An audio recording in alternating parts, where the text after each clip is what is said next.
What's going on, y'all? Welcome to another video breakdown. Today we're going to take a look at a piece from Ukraine. Let's jump right in.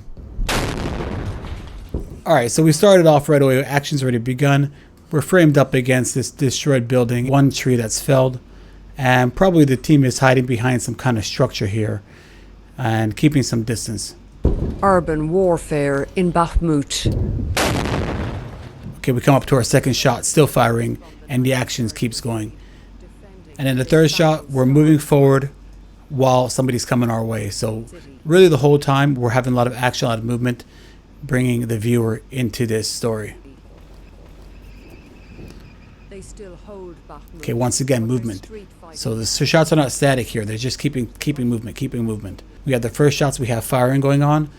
And then the shots that things are a bit more still and stable, at least the camera is moving. So there's constant movement throughout these shots.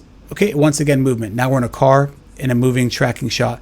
Now I thought we were actually on a gimbal on an A7, but I talked to the cameraman in this situation. His name's Goktay, and he said that this was actually a GoPro 11. Amazing stabilization, looks like. Just going steady. It looks like a great driving shot. President Putin has spent months let's move forward. Trying to tear it down.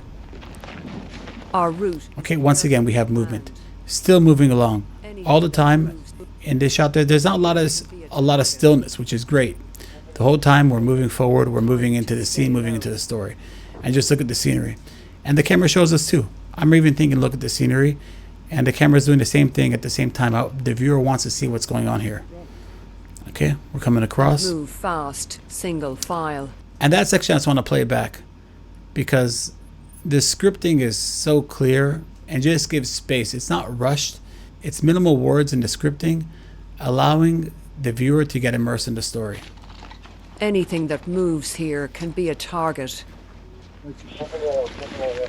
Time to stay low. Run. And move fast, single file. But suddenly, just behind us, the war comes closer. Okay, once again, we have movement. We're moving forward still. And we hear some explosions.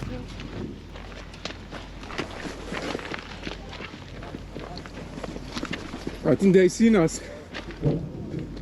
They just hit the road. On our way. And now we fade into a piece of camera. Now I want to stop for a second here, because this is the reason I've been making all these videos.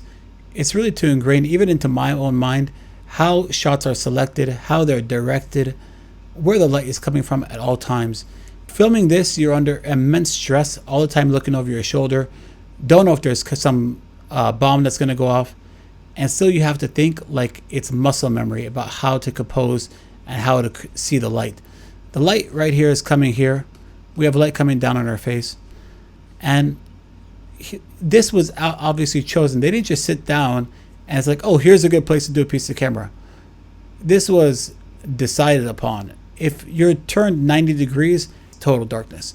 Now here you have just a nice amount of light on the opposite cheekbone and a full face lit up here.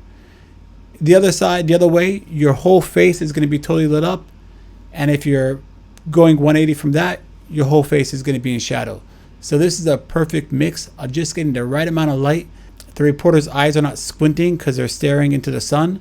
They're not full of shadow. And they've just let the right amount of light bleed into the opposite cheek, which just makes the frame look presentable, look pleasing to the eye. And I want to stress, you're doing this under stressful conditions. That's the whole point of these videos. Look at it all the time. Think about it all the time. Where is the light? Where is the shot?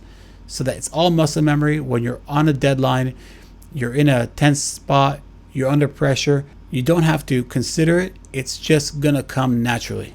Okay, so from that, we're going to transition into going down into the basement bunker. Let's just stop here. I mean, once again, where's the light? We have one light source here. Great.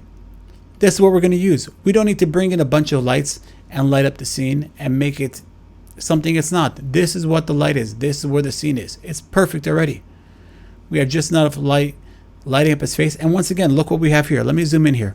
What do we have? Again, we have a very similar shape, same sort of light coming on here.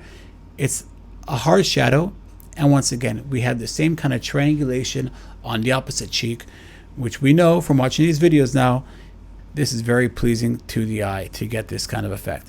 And our other character's lit, and we have nice top light on our reporter. Okay, let's move forward. It's one light in this bunker basement. Our eyes are lit up nice. We don't have to do anything. It's there. Use what is around you. Just use the available light. Especially with cameras nowadays. These cameras are going to be able to be shoot in almost darkness. So just use what's available to you. Great. Look at this. Nice fall off shadow onto his cheek. And just a great look. Okay, let's move forward. Once again, same light. Nothing's changed. And we're able to get a lot of shots to cut away and create a compelling scene off of one light that's already there and moving around.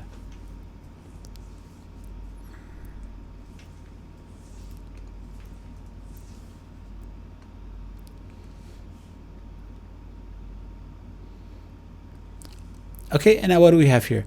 The same light's coming down. Nothing's changed. Everything still looks good. And we're able to light up our second subject. Now, not only is this shot acting as a cutaway from his interview, we're going to see it acts as a cutaway into our next shot. So we have some variety. Okay, now this is important to be thinking all the time when we're filming. When we're filming, we have to think, how is this going to cut in the edit? We need to make sure we're in this basement bunker. We need to think, okay, I need a shot that's going to set up. I need a shot that's tight on the person's face during the interview. And how do I get out? How do I get out of this scene to move on to my next scene? What is that shot going to be? So Goktay is thinking about that. He's thinking about, how do I get into this scene? How do I get out? And what shots do I need to tell this current scene itself? Okay, so we'll move on to the next. And now we're in the next scene. And guess what? What are we going to see here? Where's the light coming from? Right here. And what do we see here? Can anybody guess it? Boom. Ding, ding, ding. We got enough light on the opposite side of the face again. Always thinking about this. I mean, think about this. You're under immense stress. You're in the middle of bombs going off and don't know what's going on. It's confusion. And still, Goktay is thinking about this in this environment. Let's play this through.